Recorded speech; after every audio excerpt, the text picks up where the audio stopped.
Messi, Neymar, রোনালদোরা কি football খেলে। Football খেলতাম আমরা। বাপরে বাপ, খেলা কাকে বলে। খেলার আগে গেম প্ল্যান অনুসারে সবার পজিশন ঠিক হলো।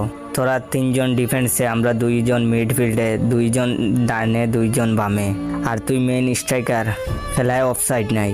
তুই মেইন স্ট্রাইকার, ওদের গোলবারের হেলান দিয়ে দাঁড়িয়ে গোলকিপারের সাথে গল্প কর। নিচে নামার দরকার নাই।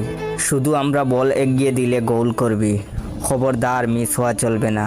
তারপর খেলা শুরু হওয়ার 2 মিনিট পর পজিশন সব ভেঙে চুড়ে একাকার অবস্থা। ডিফেন্ডার চলে গেছে গোল করতে, স্ট্রাইকার এসে ডিফেন্স সামলাচ্ছে। মাঠে কাদা থাকলে আরেকটা দৃশ্য দেখা যায়। জটলার ভিতরে লাতালাতি চলতেছে। একজন বল অলরেডি 3 বার করে লাথি দিয়েছে, অথচ বল 2 ইঞ্চিও নড়েনি। আরেকজন দৌড়ে এসে স্লিপে 10 হাত গিয়ে বল মারা। হঠাৎ একজন এক হাতে চোখ ধরিয়ে চেঁচিয়ে উঠল, ওই আমার চোখে কাদা পড়েছে। তারপর আরেক চোখ খোলা রেখে পাশের পুকুরে জুপ করে দিল লাফ। কাদা জলের বারে আরেকজনের প্যান্ট খুমড় সেরে অবিকর্ষণের টানে বুক কেন্দ্রের দিকে ছুটছে। খেলার শুরু 5 মিনিট পর গোলকিপার চিল্লানি শুরু করেছে।